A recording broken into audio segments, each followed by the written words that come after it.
Good morning সবাইকে। আর এখন হচ্ছে ভোরবেলাও বলা ভুল, রাত্রির বেলা। এখনও সূর্য ওঠেইনি, কারণ এখন বাজে 4:27।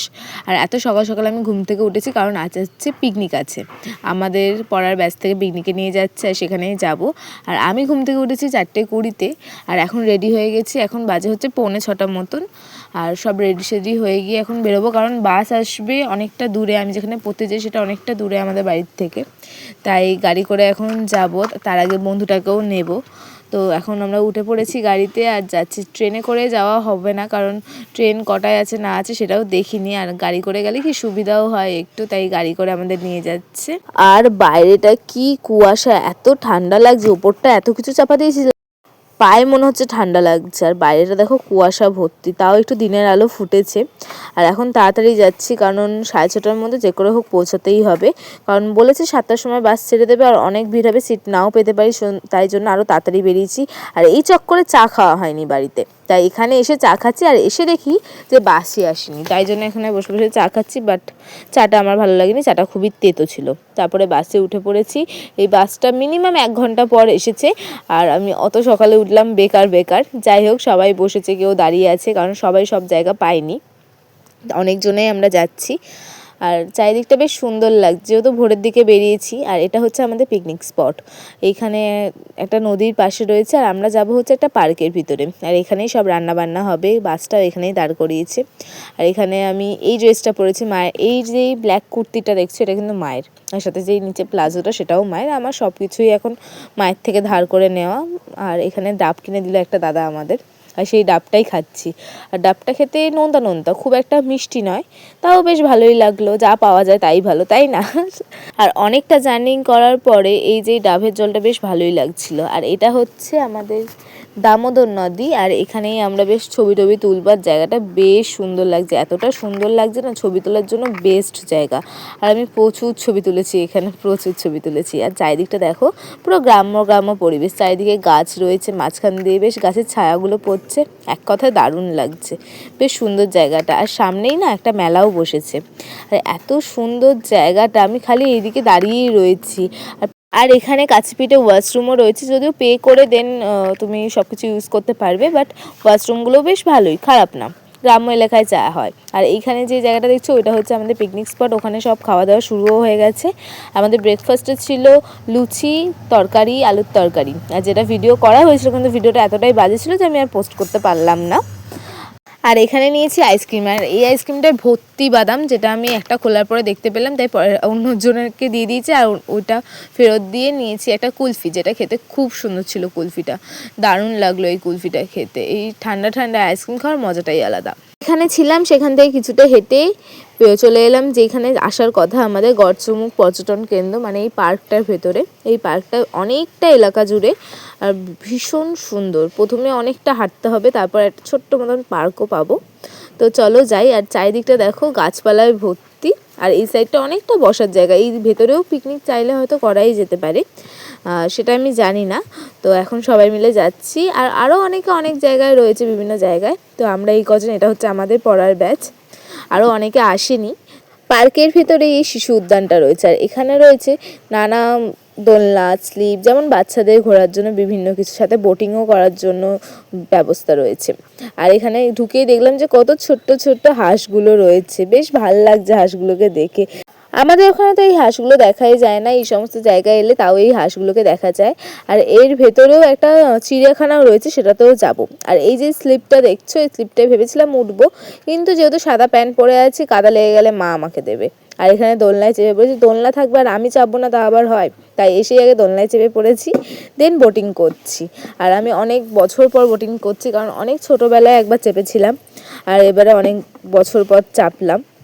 যেহেতু শীতকাল আর রোদ পড়ছে, তার জন্য বেশ ভালো লাগছে। ফার্স্ট টাইমে এই বোটে উঠতে খুব ভয় পাচ্ছিলাম, যেহেতু একটা বড় সড়ো একটা প্যান্ট পরে গেছি। আর উঠতে গিয়ে যদি একবার পড়ে যায়, সম্মান আমার একবারে ধুলে চলে যাবে। যাই হোক, জলেতেই মিশে যাবে। তারপরে কোনোভাবে উঠেছি, কোনো অসুবিধা হয়নি। আর এই বোটিং করতে করতে ফার্স্টে ভয় লাগছিলো যে ডুবে না যায়, কারণ সাঁতার তো আর কাটতে জানি না। আর এবার যদি ডুবে যায়, বাঁচানোরও কেউ নেই। আর এই জলটা কী যে ঠান্ডা! আর আমি কিন্তু ওদেরকে একা বোটিং করতে দিইনি, আমি নিজেও করেছি। তারপরে এখানে ঢুকলাম একটা চিড়িয়াখানায়, আর এই চিড়িয়াখানাটা বেশ সুন্দর, বিভিন্ন ফুল দিয়ে সাজানো।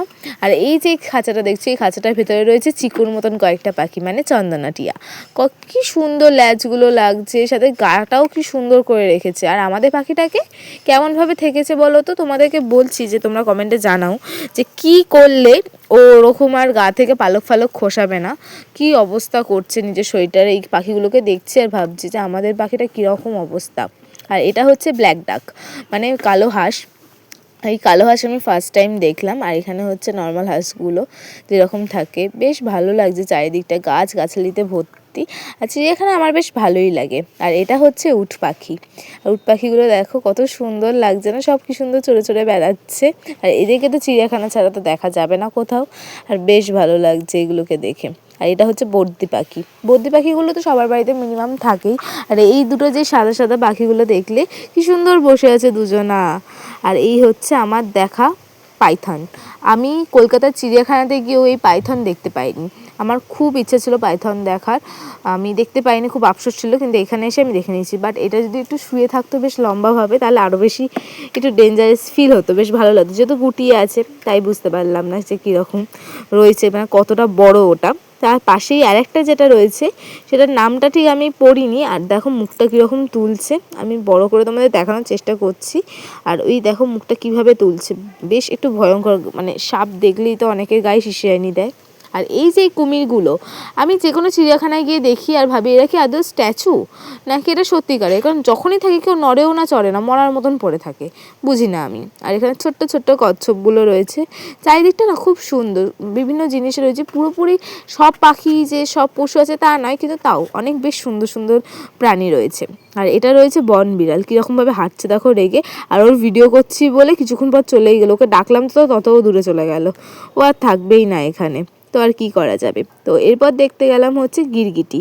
আর গিরগিটিগুলো দেখো পুরো কত বড় বড় গিরগিটিগুলো, বিশাল বড় বড় গিরগিটি। এই একটা গিরগিটি, তার পাশে আরও কয়েক রকমের গিরগিটি রয়েছে। একটা গাছে রয়েছে, কমলা কালার হয়ে রয়েছে দেখো কত বড়। বাড়িতে একটা ছোট গিরগিটি দেখেই লাফাই, আর এইগুলোকে দেখে মনে হচ্ছে সিরিয়াসলি কত বড় বড় গিরগিটিগুলো। আর তারপরে এখানে কিছুক্ষণ দাঁড়িয়ে ক্যাত মেরে এখন যাচ্ছি হচ্ছে হরিণ দেখতে।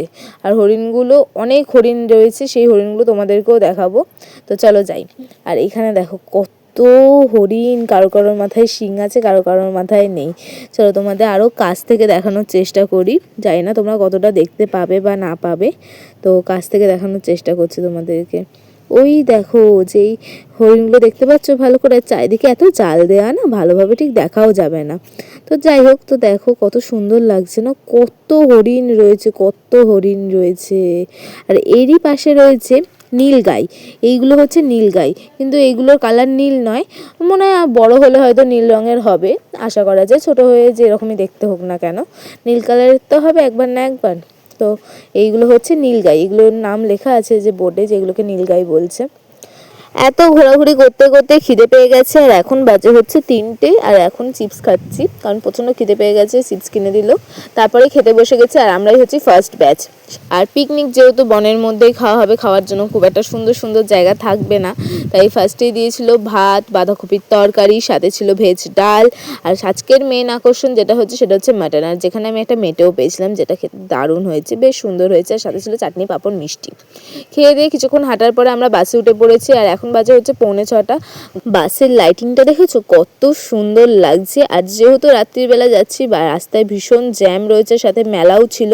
আর এই মেলা থাকাকালীনও প্রচণ্ড জ্যাম হয়ে গেছিলো, বেরোনো যাচ্ছিল না, তাই আমাদের পৌঁছতে পৌঁছতে অনেকটাই দেরি হয়ে গেছে। আর এই বাসে উঠে আমরা ভেতরে কিছুই বুঝতে পারছিলাম না বাইরে।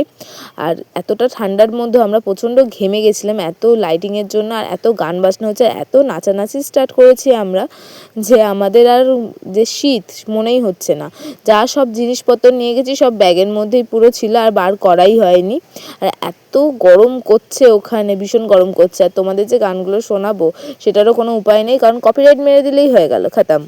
আর এমনিতেই আমার ভিডিওতে ভিউজ হয়ই না বলতে গেলে, সেখানে কপিরাইট মেরে গেলে তো হয়েই গেল। তাই আর ভিডিওগুলোর গান তোমাদের শোনালাম না। বাট আমরা এই পিকনিকে ভীষণ এনজয় করেছি, ভীষণ এনজয় করেছি। আমাদের বাড়ি পৌঁছাতে মোটামুটি 3 ঘন্টা লাগার কথা, কিন্তু সেটা পুরো 4 ঘন্টার উপর লেগেছে, কারণ জ্যাম থাকার কারণে এই 4 ঘন্টা টানা নেচে গেছি। প্রচণ্ড পায়ে ব্যথা করছে, কিন্তু গান চলছে আর গান চলার মধ্যে কোনো পায়ে ব্যথা মনে হচ্ছে না। আর আমার বাসে উঠলে বমি হয়, কেউ বলবে আমার বাসে উঠলে বমি হয় এত নাচানাচির মধ্যে। তারপর এখান থেকে উঠেছিলাম সেখানেই নামলাম, তারপর আমাদের আবার গাড়ি করে নিতে চলে এলো। আর যেহেতু অনেকটা রাত, এখন মোটামুটি 10টা বাজে, আর এখন যাচ্ছি। আর বাইরে বেশ ঠান্ডা লাগছে, বাসে যেহেতু নাচানাচি হচ্ছিলো তাই একদমই ঠান্ডা লাগছিল না, কিন্তু এখন ভীষণ ঠান্ডা লাগছে। বুঝতে পারছি যে না, বাইরেও শীতটা আছে। আর মুখ চোখের অবস্থা দেখো কি হয়ে গেছে। তো আমি বরং বাড়ি যাই, সবাইকে টাটা।